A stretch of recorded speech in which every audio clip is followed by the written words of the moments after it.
The U.S. president seems to be taking a softer tone as backlash grows following the killing of a second U.S. citizen by ICE in Minneapolis.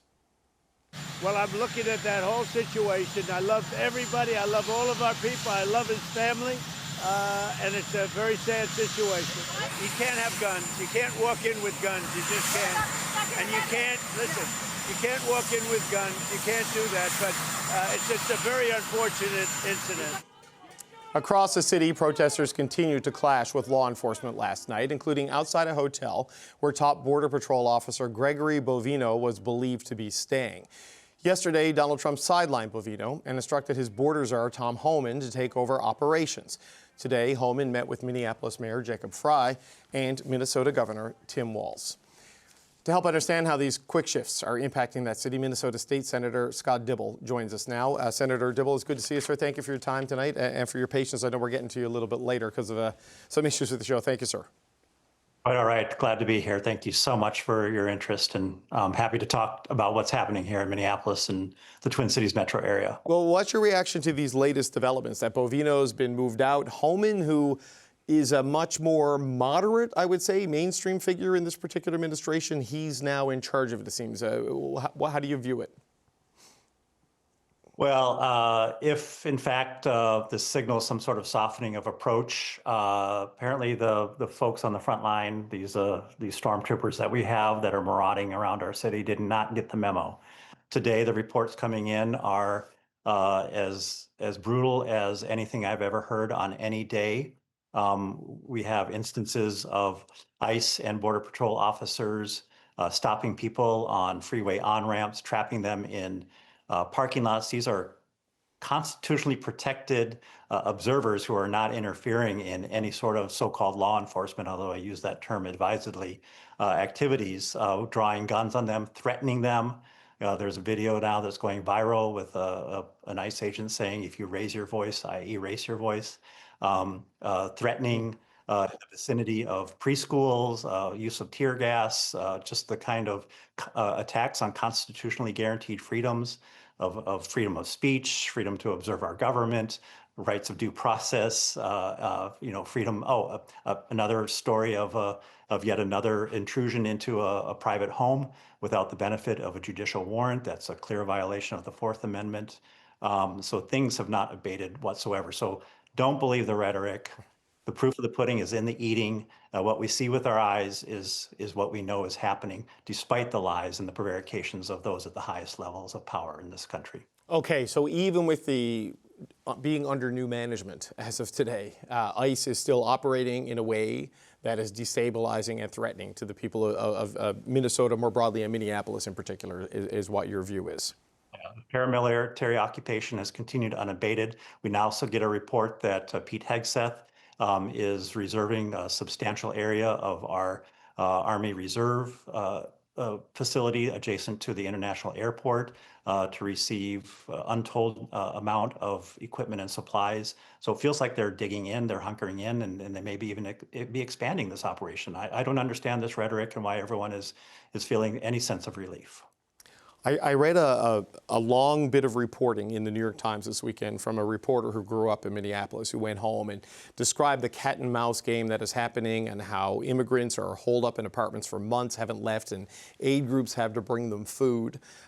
Kids can't go to school, or go every other day to avoid exposure and risk of being snatched. I mean, what's happening in your country, sir? Like when we see it on our phones, we see it on the news, it is something. What's happening is, so first of all, understand that, Trump just a few days ago said sometimes you need a dictator.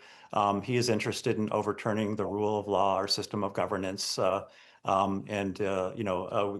think Pam Bondi really showed themselves with the ransom note that she sent to the state of Minnesota a few days ago, said that we will take this violence and this occupation out of your state if you give us all of the voter rolls so that they, of course, can steal the next election. And if you give us all of this data on people who are making use of public benefits.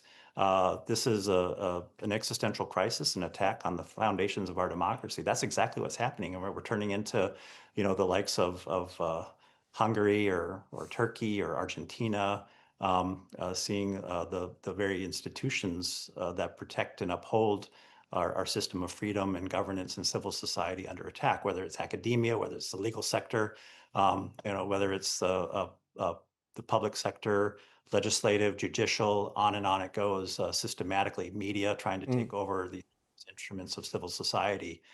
So it's a deeply existential crisis. What's going on in Minnesota is the test case, is the projection of authoritarian power. And even if they, roll up the carpet and leave here because they've had a few days of bad PR, executing people in the streets apparently doesn't work well for them politically right now. They're just going to take all of this and go to the next state, the next city. So we're in this together. Minnesota happens to be at the sharp point of the spear right now. But this is going to be going on for quite some time until Americans are really able to wrest power back from a would-be dictator and authoritarian in Donald Trump. Well, look, in many respects, Minnesota and Minneapolis were the next state and the next city, because California, Portland and Oregon, Chicago, and now here, this is obviously of the greatest escalation of any of the events that we've seen. I think 2,000 to 3,000 ICE agents in Minneapolis when there's 600 police in that city, if I'm getting the numbers correct. So we've seen what happened after the most recent shooting, the killing of Alex Preddy, where there were these implications being made that he was armed and he was there to massacre ICE, none of which appears to be even remotely true. The president said today he does not believe that Alex Preddy was acting as an assassin in Minneapolis. What do you read into any of that?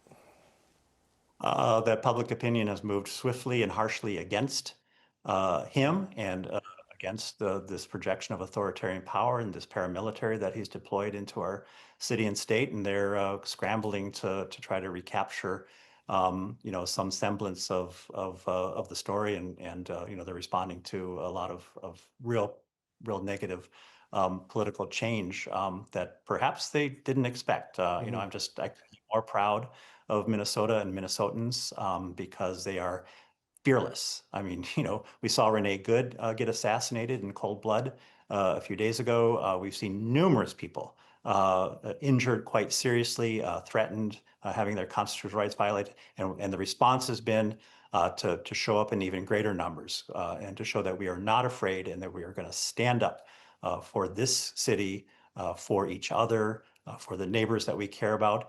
A big part of the story is as well, as you mentioned, people are hiding. My niece teaches kindergarten kids, many of whom are Latino, and the teachers are mobilizing, getting food to their families because they're hiding. And there are people standing around that school to keep ICE away. I mean, just think about that. We have around every school, parents and neighbors forming barriers of protection so that kids feel safe going to and from school. I go to a nearby Catholic church that has a school associated with it, and we heard stories on Sunday about people volunteering to drive these kids back and forth to school. I mean, it's just a shocking reality that we're living with. But just a few days ago, I was at a meeting in my own neighborhood, just a few blocks south of where I live. Hundreds of people showed up to volunteer, to bring food to people, to run errands, to bring their kids to and from school, to take their laundry home and do their laundry for them. The way that this city is connecting and uniting and showing love and strengthening the bonds of community is just amazing, and ultimately is what's going to happen to prevail and to set things the way they should be.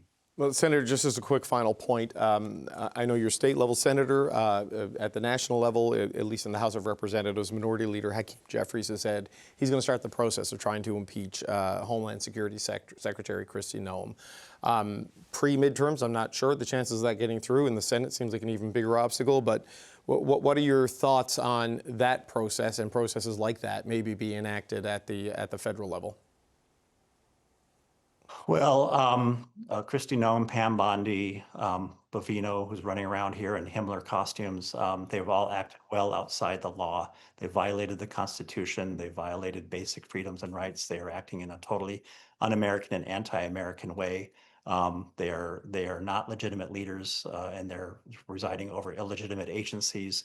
And justice has to be served. Justice has to be served. They're blocking the investigations into these murders of the so two of the finest people anyone could ever know, in Renee Good and Alex Preddy, and trying to engineer a narrative, maligning and impugning their reputations, and blocking any local investigation, any examination of investigatory materials, launching a cover-up. These are actions that are way outside the bounds of what is allowable and what is legal. So for justice to be served, we need to make sure that there's an accountability for those murders, and there's accountability for those leaders who have launched and given rise to this sequence of activities.